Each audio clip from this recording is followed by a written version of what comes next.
Dating and love is not hard because you are complicated. It's hard because you keep entering them from a nervous system that learned effort equals value. That line alone is going to piss people off, which is good, because if love keeps feeling exhausting, confusing, or emotionally expensive, it's not because you just haven't met the right person. It's because your nervous system still believes connection has to be earned. Ease doesn't come from luck, it doesn't come from timing, and it certainly doesn't come from chemistry. Ease comes from compatibility, a nervous system match, and mutual availability. And if that sentence makes you bored, skeptical, or slightly defensive, this episode is for you. Because when you've been trained in chaos, ease feels suspicious, calm feels empty, consistency feels like something is missing, and you start mistaking friction for fate. If it feels hard from the start, it's not destiny, it is friction. Hi, I'm Megan Webster. I'm an abuse recovery coach, a trauma-informed strategist, and the woman a narcissist hopes to never meet twice. This is the Narcissist's Worst Nightmare podcast, and this episode is not here to make you feel hopeful. It's here to get you honest. We're talking about why dating and love are actually easy with the right person, and why you don't have that yet is not because you're broken, guarded, or too much, but because you're still choosing from a system that confuses effort with depth and intensity with intimacy. This is black cat territory, discernment, not healing. And if you are ready to stop romanticizing the struggle and start recognizing alignment, stay with me. If love for you has historically come with unpredictability, emotional swings, or the need to manage somebody else's emotions, your nervous system learned that closeness equals work. Work meant attention, engagement, and staying relevant long enough not to be discarded. So when somebody shows up calmly, clearly, and consistency, your body does not light up, it goes quiet. And instead of interpreting the quiet as safety, you interpret it as boredom or lack of chemistry. That's not because you're incapable of attraction. It's because your system has been trained to associate activation with aliveness. Chaos kept you alert, alert felt like connection, connection felt like love, and ease removes the adrenaline. And when the adrenaline leaves, your body doesn't immediately replace it with pleasure, it replaces it with space.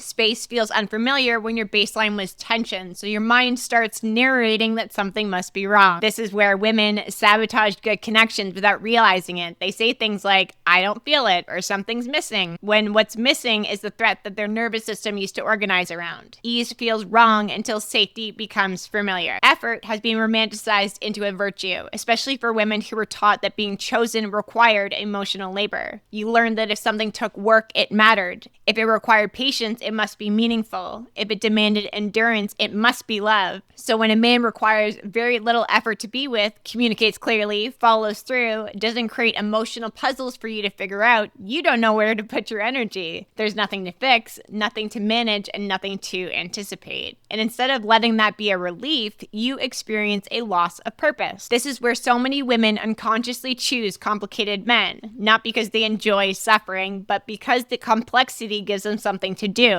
It gives them a role. It gives them relevance. Effort creates the illusion of depth, but depth does not require exhaustion. It requires presence, and presence doesn't need performance to stay alive. If love feels like something you have to work for constantly, you are not in intimacy, you are in emotional labor. There's a belief that we need to smash here. Hard but passionate is not romance, it's dysregulation with a soundtrack. The intensity that gets labeled passion, often nervous system activation from unpredictability. High highs, low lows, long stretches of uncertainty punctuated by moments of connection that feel euphoric because they end the waiting. That isn't chemistry, that's relief. And relief feels intoxicating to you when you've been waiting for loss. This is why women stay longer than they should, because the good moments feel incredible, not because they're healthy, but because they end the anxiety cycle temporarily. Healthy connection doesn't create spikes, it creates steadiness. It doesn't hijack your attention, it supports your presence. If passion requires chaos to exist, it is not desire, it's dependency. I want to share a moment that happened with you from last summer. My boyfriend and I do a lot of reflection of timelines and things that have happened between us in the past year, mainly the last 6 months, but in the summer something hit me very quietly, which is how safety tends to arrive when you're not used to it. I was sitting with this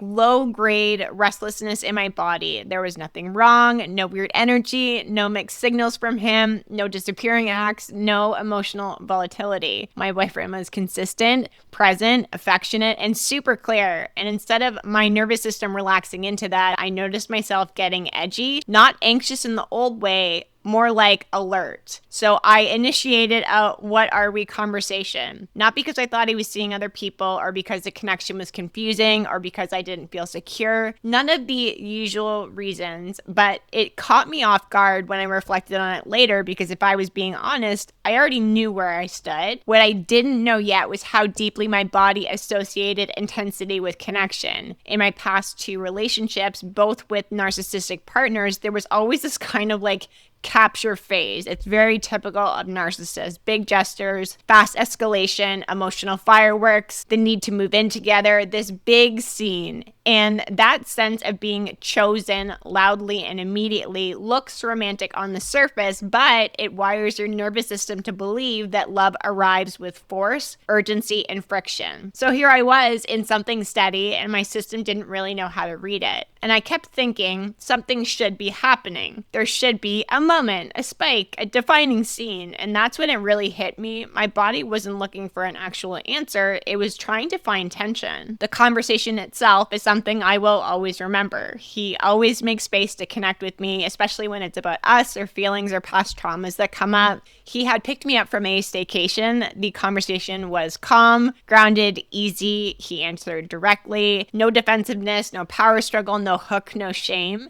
And afterwards, instead of feeling like a sense of relief, I just kind of felt into myself, a bit of emptiness, and not because there was something missing, but because nothing had been taken from me in that conversation. There was space held, there was connection, there was understanding in that conversation, which is the moment I realized that the discomfort wasn't a red flag, it was still my nervous system withdrawing. For almost a decade between those 2 narcissistic relationships, my nervous system had been trained to equate safety with boredom and friction with intimacy.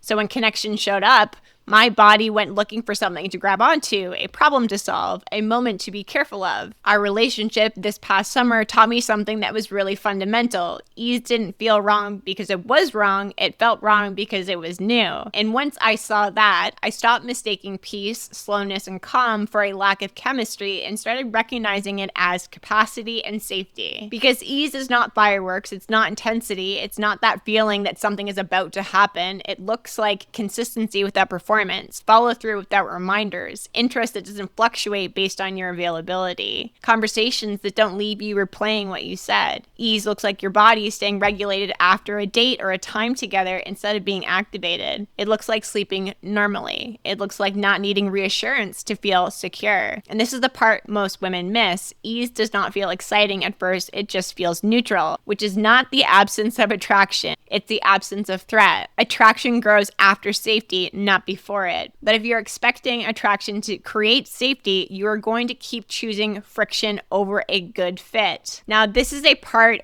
I want to hold a mirror to your face. Why do you not have safe and easy love yet? You don't have ease because you're selecting from sensation instead of actual evidence. You're still letting chemistry audition people before the behavior has a chance to speak. You're still prioritizing how someone makes you feel early over how they show up consistently over time. It doesn't necessarily mean you're dating wrong. It means your nervous system is still oriented towards familiarity instead of compatibility. And that orientation doesn't change through insight alone. It changes through practice inside of attraction. This is where a lot of women will stall. They know what they want intellectually, but they have not trained their bodies yet to tolerate calm without interpreting it as disinterest. There is also a withdrawal phase when the chaos leaves, and this part is uncomfortable enough that many women never make it through it completely, not because they lack discernment or maturity, but because their nervous system has never been taught how to live without volatility, organizing, connection. When chaos exists in your dating life, your body experiences something that feels like loss, even when nothing bad is about to happen. The spikes disappear, the emotional swings flatten, the constant anticipation dissolves. What replaces it is quiet, and quiet feels deeply unfamiliar when your system equated intensity with aliveness. The body does not immediately interpret calm as safe, it interprets it as absence, and that absence can feel unsettling. You notice yourself scanning for something to react to. You feel the impulse to create friction just to confirm that you matter. You might catch yourself wanting a harder conversation, a dramatic disclosure, or a destabilizing interaction simply to feel movement again. This is not necessarily self-sabotage. It is your nervous system that learned connection through stimulation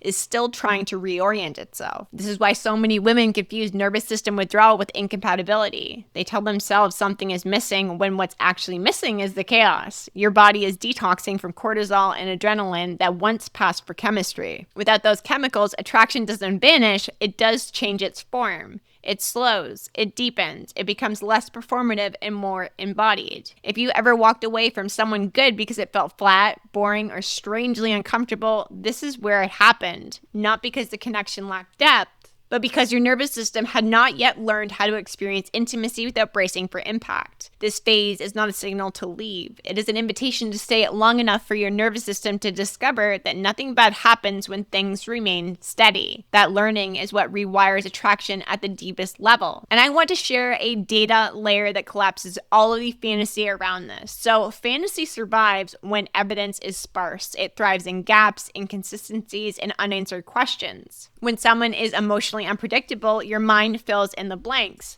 You imagine who they could become. You project intention into words. You build futures on promises instead of patterns because the lack of data leaves room for hope to masquerade as insight. Consistency is going to collapse that illusion. When someone does what they say repeatedly, there is no fantasy to hide. Behavior becomes visible. Time tells the truth. Patterns replace projection. This can feel strangely exposing because it removes the story you were telling yourself and replaces it with reality. For many women, this is the first time attraction is allowed to form after safety instead of before it. Instead of intensity pulling you forward, the information grounds you. You no longer have to guess, interpret, or decode. You observe, you feel, and you respond based on what's happening, not on what might happen. This is where self-trust starts to be rebuilt. Not through affirmations or insight, but through actual lived experiences. Each consistent interaction becomes data your nervous system can rely on. Each follow-through teaches your body that connection does not require vigilance to survive. Attraction here feels different, quieter, but also more stable. There's no crash.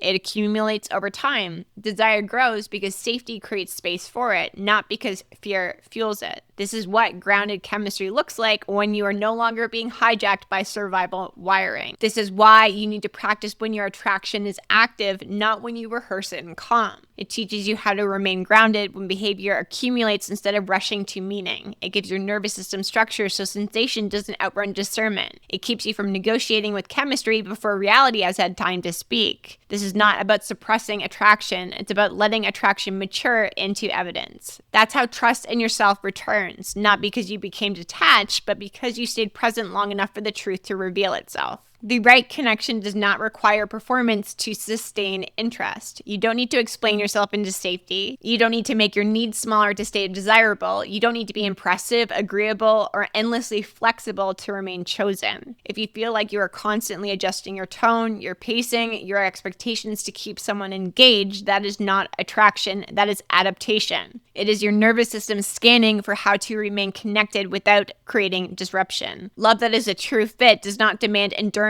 as an entry fee. It does not ask you to prove your worth through patience, sacrifice, or emotional labor. It will meet you without requiring self-abandonment at the cost of closeness. This can feel very disorienting at first. When you are not required to earn affection, old identities will collapse. You are no longer the fixer, the understanding one, or the emotional anchor. You are simply yourself, and for many women, that simplicity feels exposed until it feels liberating. If ease feels suspicious, it's not because something's missing. It's because friction used to be familiar for you. And familiarity is not the same as a good fit. When connection no longer requires chasing, fixing, or proving, power quietly returns to you, not as dominance, but as self-possession. That is the difference between dating from survival and dating from sovereignty. Here's the truth that most people don't want to accept. You don't need more passion, you need less guessing. If love keeps feeling hard, it's not because love is supposed to hurt. It's because your system is still oriented towards effort instead of alignment. Ease is not boring, it's unfamiliar. Consistency isn't dull, it's revealing. Safety isn't passionless, it's where real desire actually has room to grow. If this episode cracks something open in you, good. That means you're waking up to places where you've been calling friction chemistry and endurance love. Share this with another woman who keeps mistaking effort for depth. Hit follow so you don't miss the next one. And if you are ready to stop dating from survival and start choosing from sovereignty, the Black Cat Academy is where this work deepens. You don't need to become somebody else to be loved. You need to stop proving you are worthy of it.